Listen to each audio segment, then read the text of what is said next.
ഞാൻ കഷ്ടപ്പെട്ട പണം ഇവന് കള്ളു കുടിച്ച് കൂട്ടാടാൻ കൊടുക്കാത്താണോ ഞാൻ ചെയ്ത തെറ്റ്?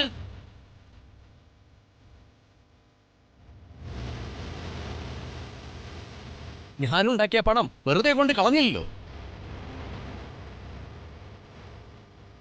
നാളെ എന്റെ ഭാര്യയ്ക്കും എന്റെ മകനും കൂടി കയറി കിടക്കാൻ ഒരു വീടിന് ഇൻവെസ്റ്റ് ചെയ്തു. അത് തെറ്റാണെങ്കിൽ ഞാൻ അങ്ങ് സഹിച്ചു.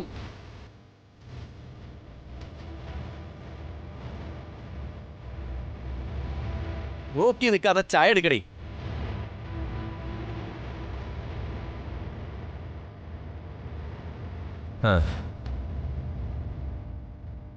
കള്ളൻ.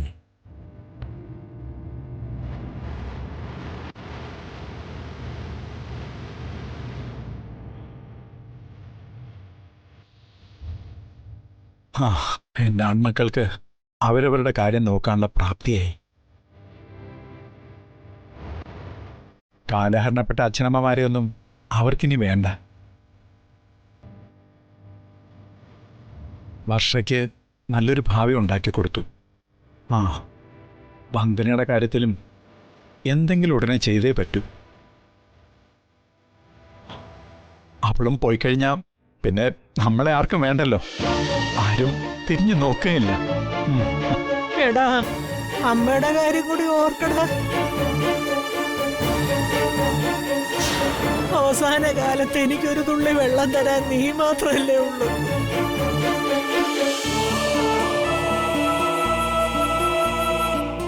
എന്നെ ഉപേക്ഷിച്ച് നീ ചന്ദ്രികയെ കൂടി എങ്ങോട്ടെങ്കിലും പോവോ മാധവ?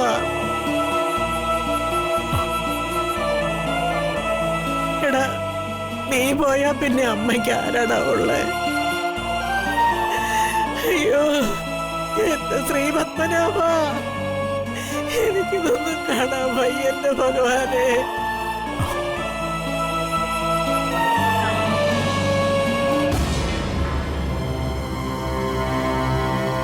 എന്റെ കുഞ്ഞുങ്ങളെ എല്ലാം കാത്തോളണേ എന്റെ ദൈവമേ. എന്റെ കുഞ്ഞുങ്ങളെ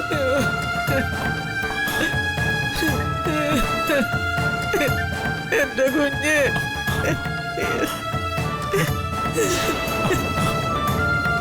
അമ്മ, പ്രകാശ് സ്വന്തമായിട്ടൊരു വീട് വെക്കുന്നതിന് എനിക്ക് സന്തോഷമേ ഉള്ളൂ. പക്ഷേ കൈ വളരുന്നോ കാല് വളരുന്നോ എന്ന് നോക്കി വളർത്തിക്കൊണ്ടുവന്ന മോൻ ഒരു സ്ഥലം വാങ്ങുമ്പോഴും വീട് വയ്ക്കാൻ അഡ്വാൻസ് കൊടുക്കുമ്പോഴും ഞാനും കൂടെ ഒന്ന് അറിയേണ്ടതല്ലേ?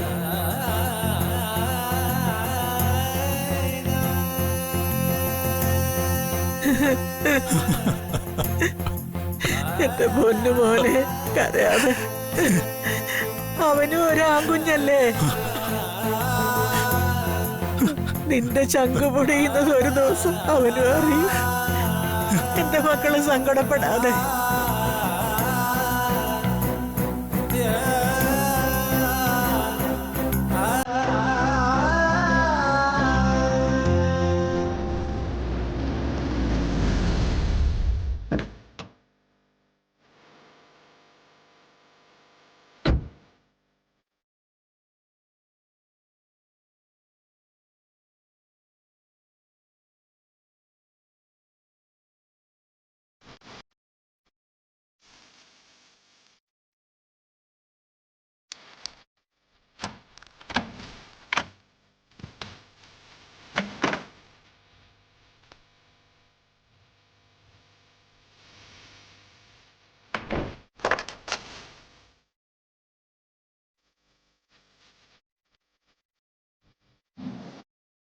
വർഷേ, വർഷേ,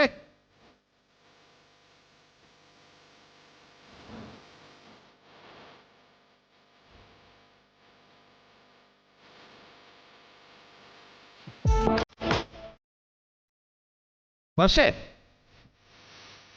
അവളുടെ ശബ്ദമൊന്നും കേൾക്കുന്നില്ലല്ലോ. എവിടെ പോയോ ആവോ? എന്റെ കണ്ണ് പിടിച്ച് പുറത്ത് ചാടിക്കാണോ? വർഷേ,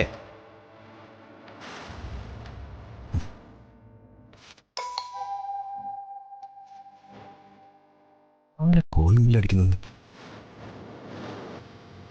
ബംഗ്ലാവിലേക്ക് ആരും ഇങ്ങനെ വരാറില്ലല്ലോ.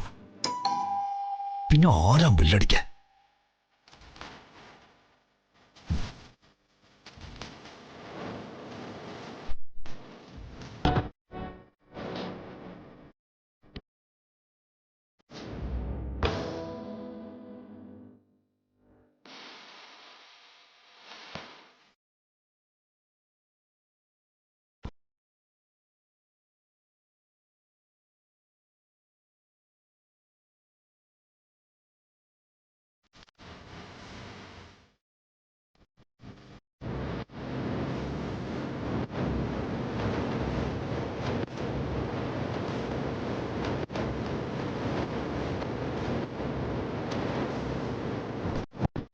സുന്ദരനായ ഒരു ചെറുപ്പക്കാരൻ.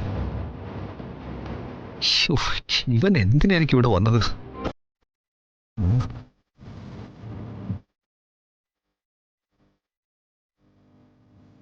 വർഷ ഇവിടെ അവളെ കാണുന്നുമില്ലല്ലോ. ശ്ശേ. ആ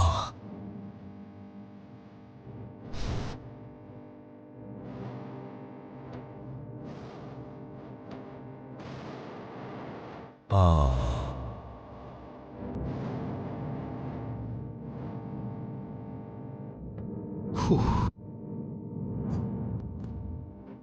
ശോ, വെറുതെ അവളെ തെറ്റിദ്ധരിച്ചു. വർഷ ടെറസിൽ നിന്ന് തുണിയടിക്കാമല്ലോ.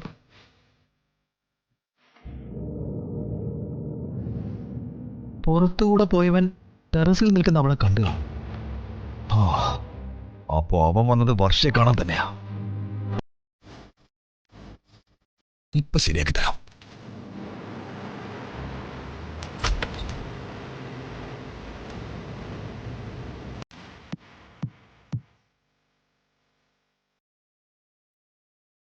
ആരാ? എന്താ ഇവിടെ? ഞാൻ ഡെലിവറി ബോയ് ആണ്. ഇത് രാമകൃഷ്ണന്റെ വീടല്ലേ? സാർ, ഓൺലൈൻ ഡെലിവറി ആയി വന്നതാ.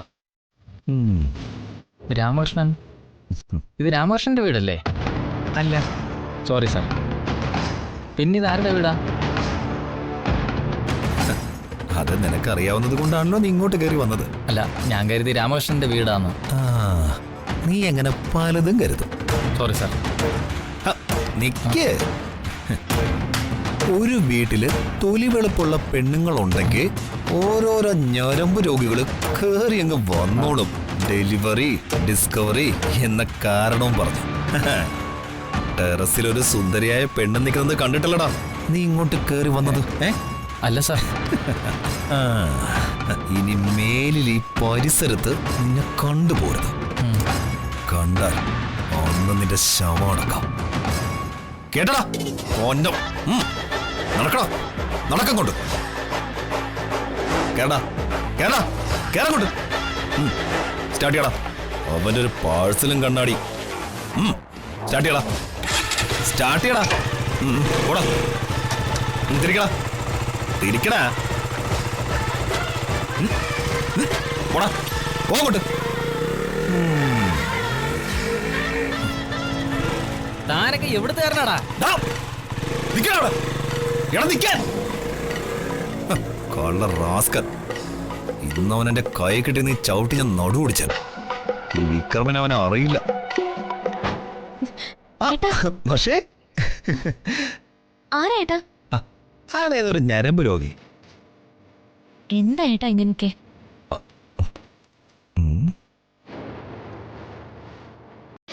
എന്താ ഏട്ടാ ഇങ്ങനൊക്കെ? വീട്ടിൽ വരുന്നവരോട് ഇങ്ങനെയൊക്കെയാണോ പെരുമാറുന്നത്? അവന്റെ കാലുതല്ലി ഓടിക്കാ വേണ്ടത്. ഇത് വിക്രമിന്റെ വീടാണെന്ന് എല്ലാവർക്കും അറിയാം. പിന്നെന്താ അവന് മാത്രം അറിയാത്തത്? ഓരോരോ നമ്പറായിട്ട് അവ ഇറങ്ങിയിരിക്കാം. ഞരമ്പ് രോഗി. ഹർഷിതൊന്നും കാര്യമാക്കണ്ട, വിട്ടേക്ക്.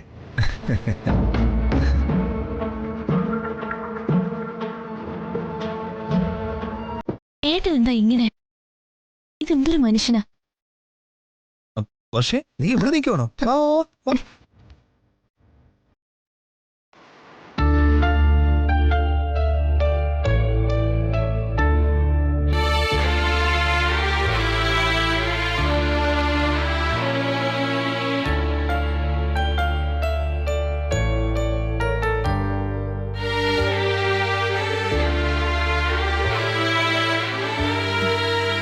എന്താ മോളെ? വർഷയെ കുറെ നേരമായി ഞാൻ ട്രൈ ചെയ്യുന്നു, കിട്ടുന്നില്ല അച്ഛാ. അവളെ കണ്ടിട്ട് കുറെ നാളായില്ലേ, ഒന്ന് കാണാൻ കൊതിയാവുന്നു. വർഷയെ ഒന്ന് കാണണമെന്ന് എനിക്കും ആഗ്രഹമുണ്ട്. എപ്പോ വന്നാലും തിരക്കോട് തിരക്കല്ലേ. അഥവാ അവൾക്ക് തിരക്കില്ലെങ്കിലും വിക്രം തിരക്ക് കൂട്ടി ഇവിടുന്ന് കൊണ്ടുപോവാൻ ധൃതി കൂട്ടും.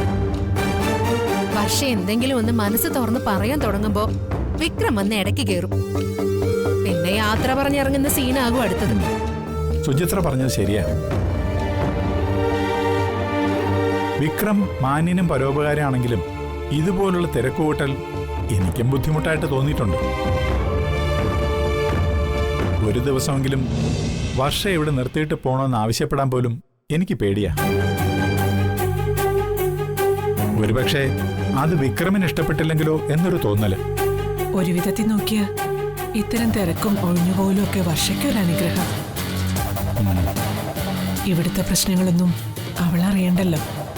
അവളെങ്കിലും സ്വസ്ഥായിട്ട് കഴിയട്ടെ.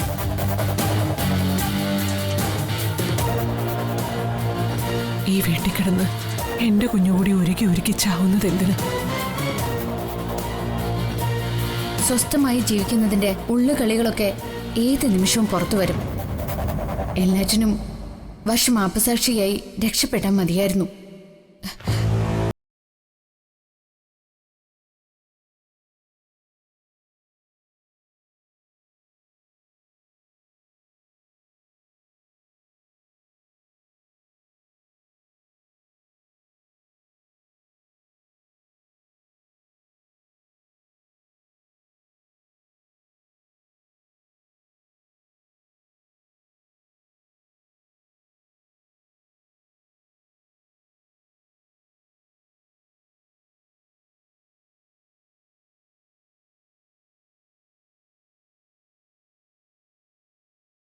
എന്നാ പിന്നെ ഞാനും വന്ദനയും കൂടി ഒന്ന് പോയിട്ട് വരാം. അതെന്താ മാധവേട്ട അങ്ങനെ ഒരു തീരുമാനം? ഞങ്ങളും കൂടി വന്നാൽ എന്താ കുഴപ്പം? കുഴപ്പമൊന്നുമില്ല. പക്ഷേ തൽക്കാലം ഞാനും വന്ദനയും മതി. അവിടുത്തെ സാഹചര്യങ്ങളൊക്കെ മനസ്സിലാക്കി വന്നിട്ട് നമുക്കെല്ലാവർക്കും കൂടി വീണ്ടും പോവാം. അതാണ് അതിന്റെ ശരി. അല്ലാതെ നേരത്തെ കൂട്ടി പറയാതെ എല്ലാരും കൂടി പോകുന്നത് അത്ര ശരിയല്ല.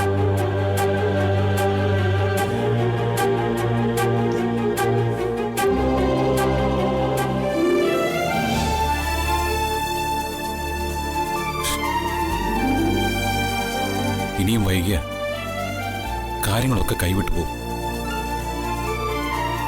ഒന്നാമത് നീലിമയായിട്ടുള്ള കല്യാണ ചർച്ച വന്ദനയ്ക്കറിയാം. എനിക്ക് നീലിമയെ ഇഷ്ടമല്ലെന്നൊക്കെ വന്ദനോട് ഞാൻ പറഞ്ഞിട്ടുണ്ടെങ്കിലും അത് വന്ദന പൂർണ്ണമായിട്ട് വിശ്വസിച്ചെന്ന് പറയാൻ പറ്റില്ല.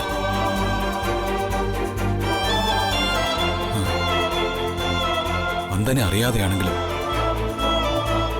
ഞാൻ കിട്ടിയ താലി വന്ദനയുടെ കഴുത്തിലുള്ളതാണ് ഏക ആശ്വാസം. പക്ഷെ അതും വന്ദന പൊട്ടിച്ചെറിയാൻ തയ്യാറായതാ. എന്റെ മനസ്സെന്നറിയായ വന്ദനയാണെന്നും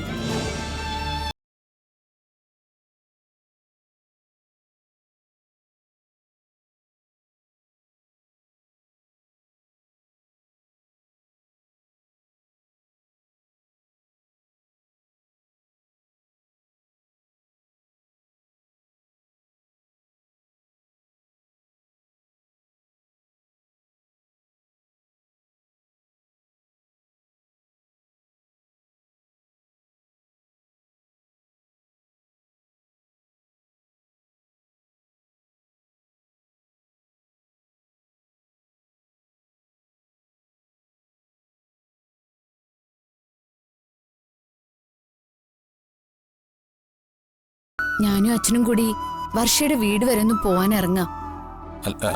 വന്ദന, എനിക്ക് വളരെ അത്യാവശ്യമുള്ള ഒരു കാര്യം പറയാനായിരുന്നു. അങ്ങനെയാണെങ്കിൽ ഫോണിലൂടെ പറഞ്ഞോ. ഏയ്, അത് പറ്റില്ല. ഇത് നേരി പറയേണ്ട കാര്യമാണ്. അത്രയ്ക്ക് സീരിയസ് ആയിട്ടുള്ള കാര്യമാണോ? ആ, അതെ. എങ്കിൽ ജഗൻ വീട്ടിലേക്ക് വാ. അല്ല, വീട്ടിൽ വെച്ച് വേണ്ട. എന്നാ ജഗൻ എന്നോട് പറയാനുള്ള കാര്യം എന്തോ ഗൗരവമുള്ളതാണ്. അതെ. എങ്കിൽ വൈകിട്ട് കാണാം. എന്നാ വന്ദന വർഷയുടെ വീട്ടിൽ നിന്ന് വന്ന ഉടനെ എന്നെ വിളിക്കണം. അപ്പോ എവിടെ കാണാമെന്ന് ഞാൻ പറയാം. ഏതായാലും ഇന്ന് തന്നെ കാണണം. ഓക്കെ? ഓക്കെ.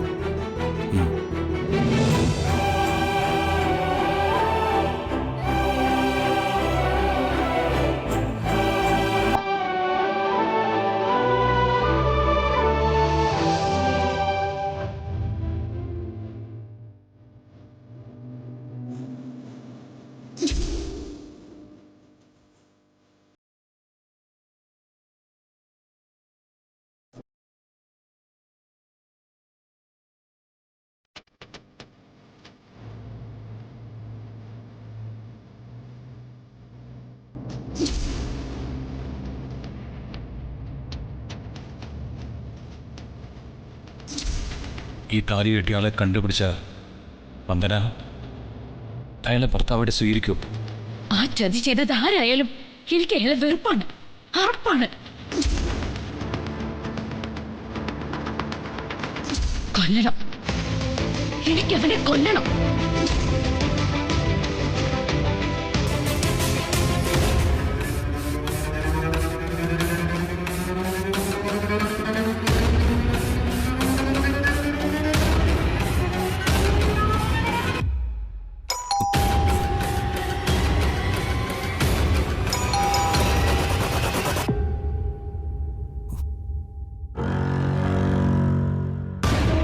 വീണ്ടും ആരോ വന്നിരിക്കുന്നു.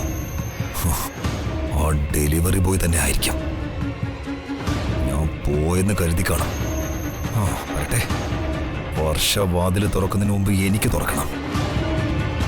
അവന്റെ കാല് തല്ലി ഓടിക്കും ഞാൻ.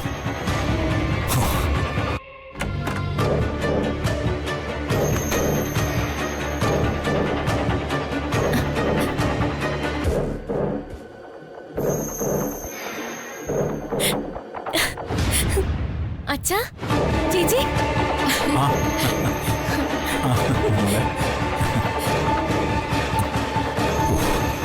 വരായിരുന്നു. എന്താ ഒരു മുന്നറിയിപ്പും ഇല്ലാതെ? എന്താ മോളെ ഇതൊക്കെ? നിന്നെ ഞാനും ചന്ദ്രയും എത്ര തവണ വിളിച്ചു, വന്ദനയും വിളിച്ചു. നിന്നെ ലൈനിൽ കിട്ടുന്നില്ല. നിന്റെ ഫോണിന് എന്തെങ്കിലും കംപ്ലൈന്റ് ഉണ്ടോ? ഇല്ല അച്ഛാ, ഒരു കംപ്ലൈന്റും ഇല്ല.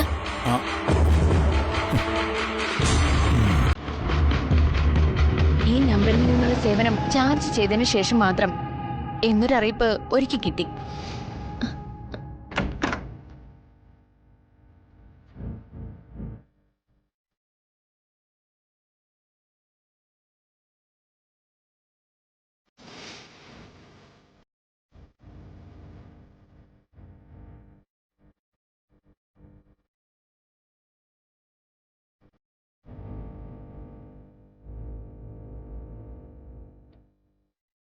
എന്താ, നീ നിന്റെ ഫോൺ ചാർജ് ചെയ്തില്ലേ? ഉണ്ടല്ലോ, ലോങ് ടേം ചാർജാ ചെയ്തിരിക്കുന്നേ.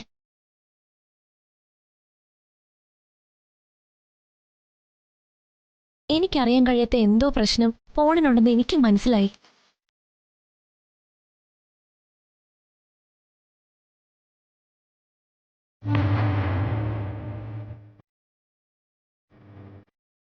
അച്ഛാ,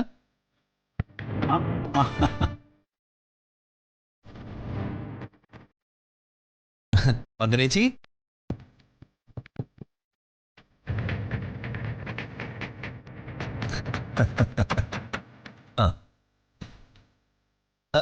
എന്തായാലും വന്ന കൽപ്പന നിൽക്കുന്നേ. ഇരിക്കേ, ഇരിക്കേ ചേച്ചി, ഇരിക്കും.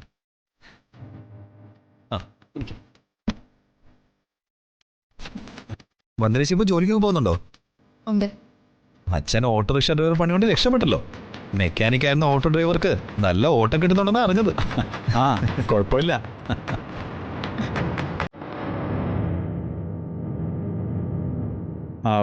മോനെ, ഒരു കാര്യം ഞാൻ ചോദിച്ചോട്ടെ? 2 ദിവസം മുമ്പ് മോനെ ഞാൻ വിളിച്ചിരുന്നല്ലോ.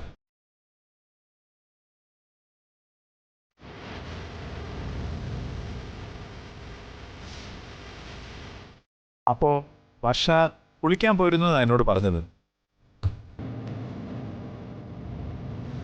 വന്നാലുടൻ വർഷയെ കൊണ്ട് വിളിപ്പിക്കാമെന്നും മോൻ എന്നോട് പറഞ്ഞു. എന്നിട്ടെന്താ മോളെന്നെ വിളിക്കാഞ്ഞേ? മറന്നുപോയി കാണുമല്ലേ?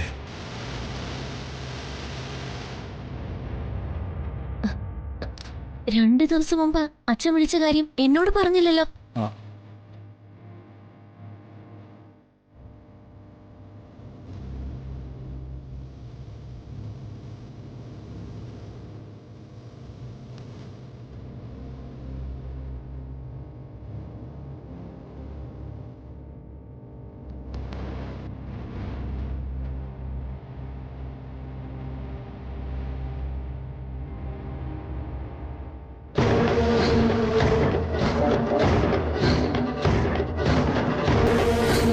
അച്ഛനെന്നെ വിളിച്ചിരുന്നോ? ഞാൻ ഓർക്കുന്നില്ല. അയ്യോ മോനെ 2 ദിവസം മുമ്പ് വൈകുന്നേരം 4 മണിക്കാണ് ഞാൻ മോനെ വിളിച്ചത്. ഓ ഞാനിപ്പോ അന്നച്ഛൻ്റെ ഒരു കോള് വന്നിരുന്നേ. വർഷയെ കൊണ്ട് ഞാൻ അങ്ങോട്ട് വിളിപ്പിക്കാതെ പറഞ്ഞിരുന്നു. അതെ. സോറി അച്ഛാ, ധാരാളം മെയിൽ അയക്കാനുണ്ടായിരുന്നു. അതിന്റെ തിരക്ക് മൂലം ഞാനങ്ങ് വിട്ടുപോയി.